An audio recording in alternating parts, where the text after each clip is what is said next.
Jumbo, everyone. Welcome back to another episode of Cross-Pollinating Justice, where I talk with DEI experts for kids and adults, and we try to share best practices so that we can all get to the promised land together. Today, I am so excited to be talking to my friend and neighbor, Weonhee Shin. Weonhee was raised in Virginia and now resides with her family in Decatur, Georgia. Woo, woo, woo! She is a mother of three City of Decatur school children, and she is also the founder of the Asian American Voices for Education, which we also call AVED.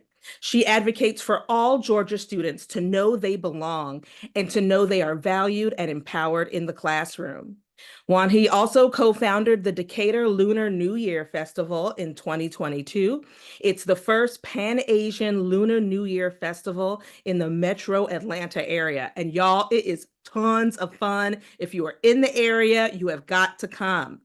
Weonhee also began the DEI committee at Oakhurst Elementary elementary school PTA. She has been featured on NPR, NBC News, and also on GPB for her work in Georgia K-12 education and advocacy. I am so happy this morning to say hello to my friend Weonhee. Hello. Hey, Misha, how are you doing? I am good. We did have some technical snafus earlier, but we are back on track. Exactly. It's a Um, Tuesday. I'm so glad to be talking to you, y'all. I'm just so happy to get to talk to my friend doing this. I respect her work so much. And so I want to ask her my first question, which is, how did you come to this work? Sure. I mean, how do I not? I guess, as you mentioned, I grew up in Virginia, in rural Virginia. And as a child immigrant from Korea, and I knew that something was really odd and off. I think number one, I had never felt like I was part of that community. And even though I went through K to 12 in Virginia, I never say I'm a Virginian because it was explicitly shown and told on a daily basis, very directly at me that I wasn't part of that community as a child growing up every day at the school bus and in school too.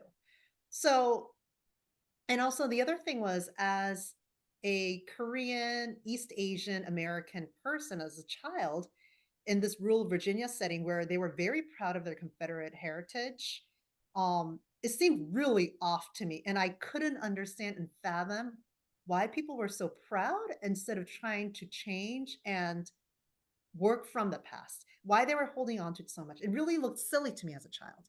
And even things like sports teams like Redskins, I remember thinking in middle school, I'm like, it would not be appropriate if we called a sports team by another skin color name. Why are people okay with it? It just seems ridiculous, honestly. So, not having that cultural root of the South, a lot of the things that were going on, it was really apparent to me that it's not right. And so now, fast forward, I became a mom of three kids and I moved to Georgia. And I think a lot of times when you have children, you relive your experience, but you also see the things that you just took for how it is. And as a kid, I just thought that's just how it is. It's off, but that it is what it is. There's another layer and another level too, where you want to do something about it because you truly believe, and I truly believe that my children and other children deserve better. So that's how I became really interested in this work as I became a mom myself. Now, we talked about your experiences growing up in rural Virginia. Have your own kids had situations? Have they had difficulties in CSD schools? Yes. So when I first moved to Atlanta, I moved from Boston. So 18, I was like, peace out. I'm moving out. I'm going to go somewhere else. 18 in Boston, college years, and my formative 20s, and some part of my 30s, I lived there and I moved to Georgia. Now, when I moved to Georgia, my oldest was in pre K. He's 14 now. And I was so incredibly amazed by Georgia first, and Atlanta specifically, because quite frankly, Misha, like even in Boston, that boasts to be so progressive, I never saw a thriving, like upper middle class Black neighborhood. I just didn't see it. It wasn't prevalent. And then I go to high rises, my doctors are Black, teachers are Black, professionals are Black. And I'm like, this is incredible. I'm like, why is it that I finally got this as a mom and as a grown up in America? It seemed really ridiculous again, right? But and my children are reading books by Black authors. I'm like, this is great. So happy. And that's the other thing. You just don't know what you don't know. But my 4-year-old then, he became, I think he was in first grade at that point when he said it to me. He's like, but Omma, I don't read about kids who look like me at all. And this is, and I was like, oh my gosh, you're right. I was so happy about Black representation. I didn't realize, and I still live in that very black and white binary, that I didn't even think or dream that we can pursue other things. Because think about it, right? Like Black America has been here for like since the inception of like US as a country, with colonization. If it took like 400 or 500 years for Black representation, I just didn't think that more recent-ish, I guess, Asian migration, which really started in 1700s, but we didn't see the majority until 1800s. Um, the start of mass immigration until late 1800s. I just didn't even think that's a possibility. So I think we were kind of like 400 or 500 years behind in representation in our daily lives.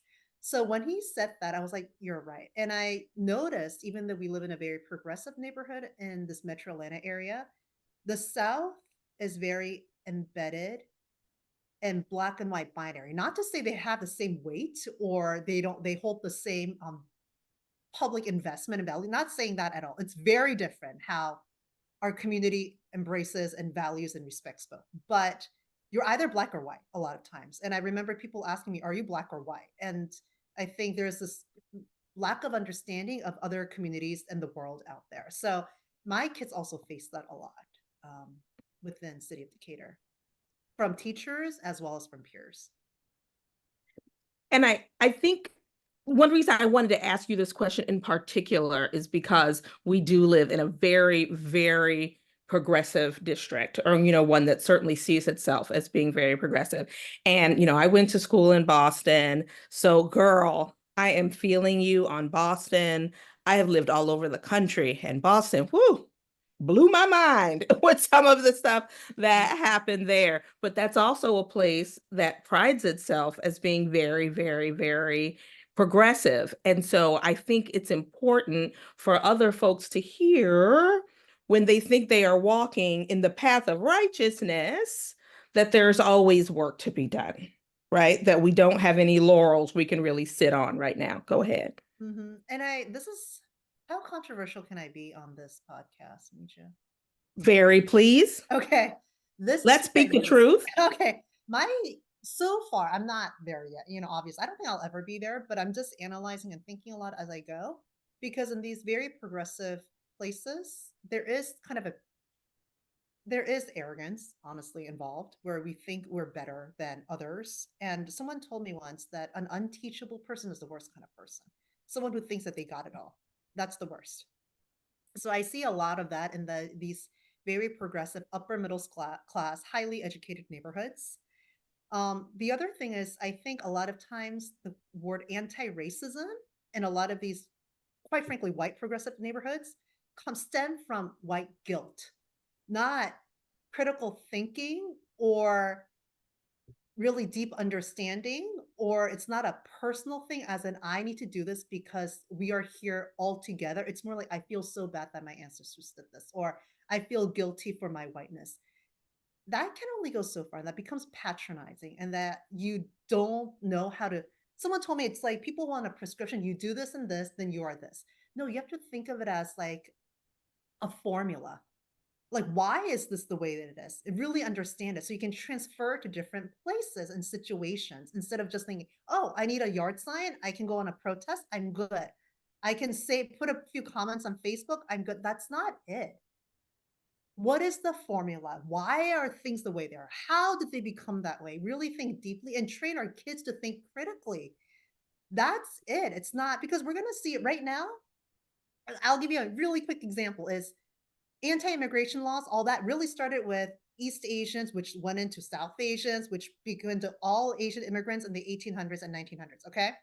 That rhetoric was there. We see that right now, especially specifically with Latinx, like Central and South American countries. So Instead of focusing on one thing, let's think deeply and critically and see what we can do in the policies because it affects all of us instead of having very superficial movements and superficial ideas and superficial passions.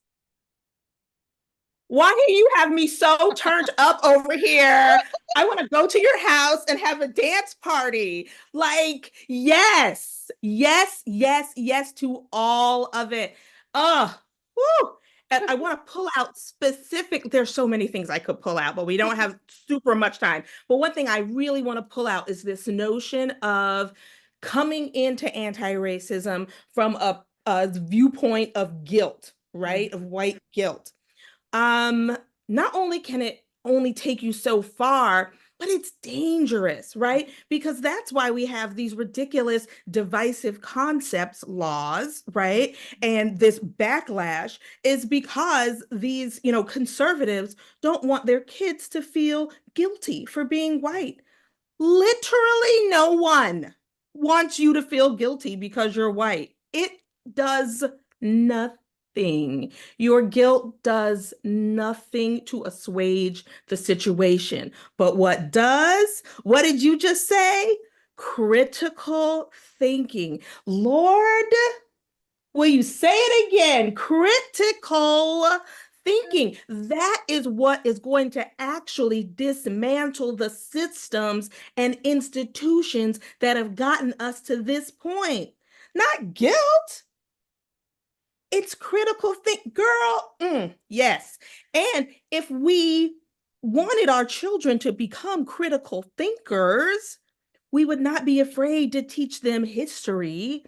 We would not be afraid for them to read about people who are not like them, who don't love like them, who don't identify the way they do, who don't live the way they do, because we want them to work those brain muscles to think about all of the possibilities. So thank you so much for bringing that out there. Woo! And I want to add to that, Misha, what you said, Yes. because critical thinking, to have those critical thinking skills, you need to know the context and the content, right? But instead Mhm. of teaching just like this happened, that happened, but let's go deeper is why did it happen? How did it happen? Like, because those are really the key elements, not the Yes. fact that it happened. Like I went through school, I learned that slavery happened, I learned the Holocaust happened, I learned that all these things happened. But you have to really dig into why. The ideas of capitalism, the ideas of, the policies and what were the actual laws that were in place. Because if kids Mhm. learn the why and the how, they see the why and the hows now and that they can do something about it. So there are studies that show kids become very engaged. Like students care about their communities. They're like, I actually have power and agency to do something about it. And that's my goal. I don't want people to just feel bad and that's it. And they feel better because of a yard sign. That's not it. And I will also say, Yes. it's not just white communities. I also see that a lot in East Asian communities Mhm. who we don't have a strong, not as I want to say a strong, but as long lasting history, just practically speaking, because we were also barred from entering this country for 100 years or so. But a lot of them try to emulate white anti-racism, and it's gonna look different because we're not white. And I think that's a challenge that I think a lot of my community members felt very stuck and they went to do something for racial solidarity, but they also didn't know how. So there is a lack of that too. That's right. That's right. Well, tell me who, Mhm. if anyone, has sort of influenced your thinking and your growth in in this work on your journey.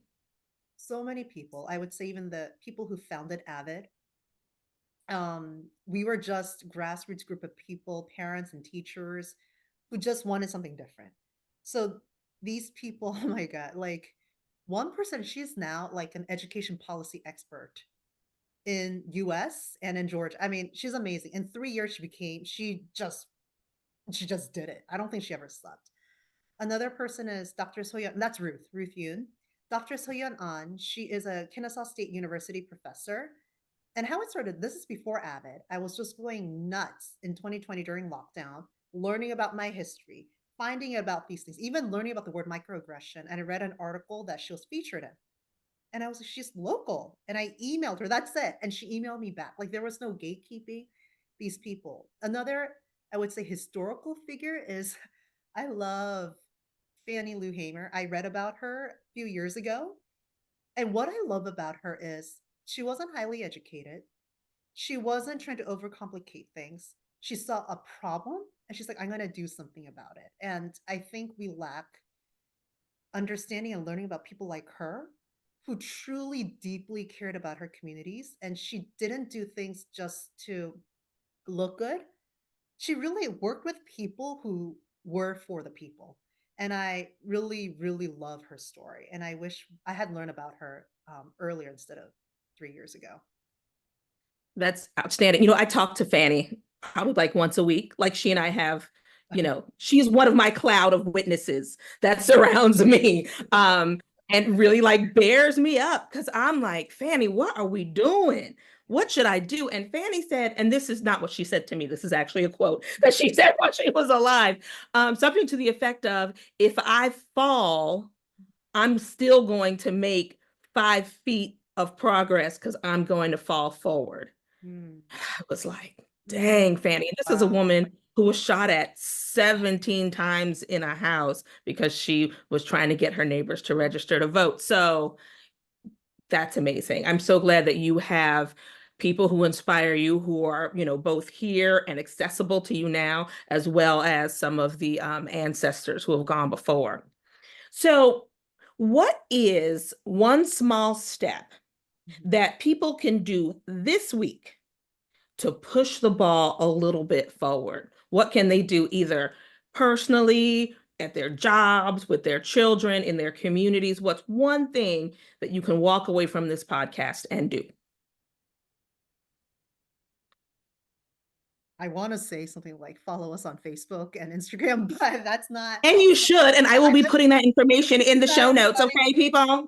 That's on the side. But one thing that I challenge is since we were on the theme of critical thinking, think about one issue that just doesn't sit well with you. Something seems off. Dig a little bit into it and find out and just look into why and how that came to be. For me, that was actually systemic racism.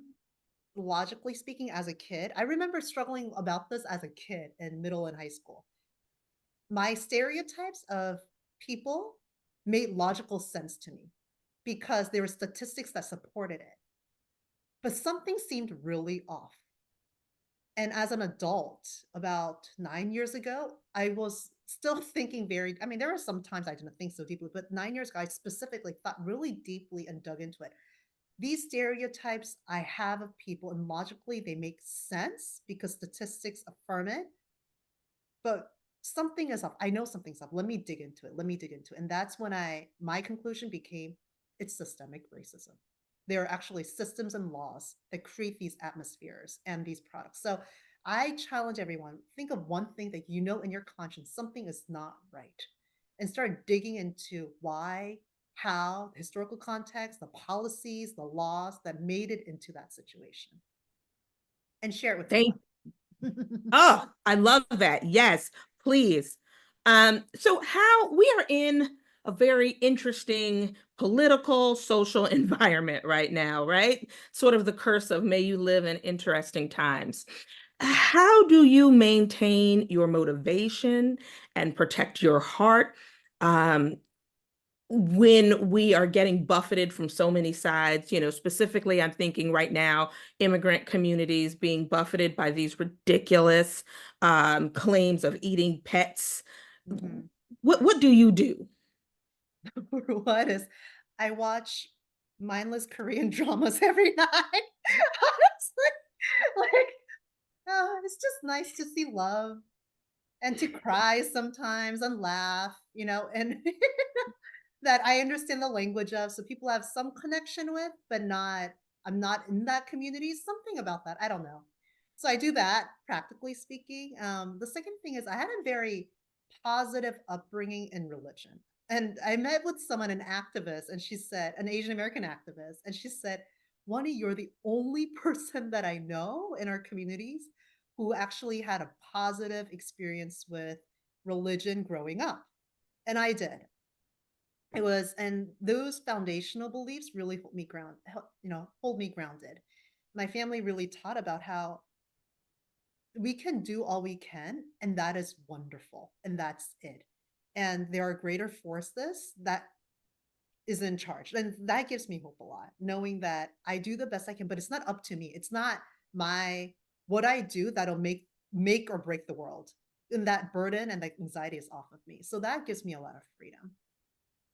That's wow, that's really interesting. That's great. I too think that we need to celebrate and grab joy where we can, right? If it's from, your Korean dramas. I just found Superstore, which is hilarious, and I definitely run into that. But also faith and finding your foundation in the faith community is really awesome. I read something by a pastor of East Asian descent, and I do not remember his name, but I will put it in the show notes, where he said, as Christians, because I'm Christian too, y'all, so just, take this with your salt. As Christians, we already know that the end is decided. We already know that good wins. We know that God wins. We know that there's going to be heaven on earth. So don't worry that we're never going to get there. You take action as though you know that the end is already decided, and that it is decided for justice, for good, for love, for mercy. That helped me so much. So thank you. Thank you for sharing that. My last question for you, and you are such a perfect person for me to ask this, because I know of your work, you build the most incredible coalitions. Like, you and everyone else in AVED really have reached out to lots of different communities. So how do you hold space for people of color of different backgrounds than yours, so that we can all have space to become liberated together? How do you do that? Well, I think that's a necessity, quite frankly. Practically speaking, it also makes sense if you think about it number wise, right? Why Mhm, do things by yourself when you are going to be much stronger and number wise, just practically, logically speaking? It doesn't make sense not to, you know?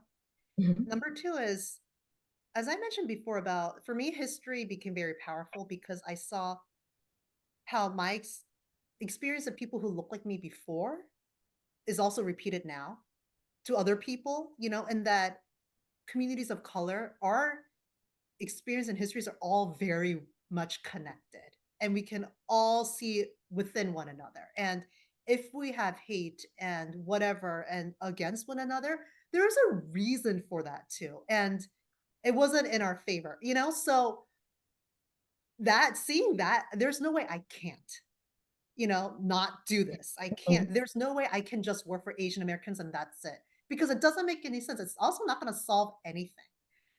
So, and as we started this work at Avid, I saw that there's a lot of places where we have more influence. There are places that other groups of color have more influence. And it just makes sense where if we lift each other up and where we have more power. And it makes sense for us to, and somebody had to kind of begin that, Mhm. so that's how I see our role right now. We're very, very privileged and blessed and lucky at Avid that we have certain resources and people power. So let's focus some of that on that very, very much needed coalition building aspect in Georgia. Wow. Great. Thank you so much. And before I let you go, I want you to tell us where we can find you. And I'm going to also put this in the show notes, but I want you to tell us how we can follow you, where we can find you, how we can help the work of AVED or join it. Sure. Go up and go on our website, aaved.org, or social media. Instagram is aaved_org. And Facebook, Asian American Voices for Education. You can find us, and you can also find me walking around Decatur. If you see a bobhead Korean American lady with a dog walking around, that's me. Just say hi. I'd love to meet you too. Weonhee is incredibly friendly, y'all. I just want to go ahead and support that. Yes, meet her. She's wonderful. Weonhee, thank you so much for spending time with me this morning. Thanks for having me, Mija. Good to see you, friend.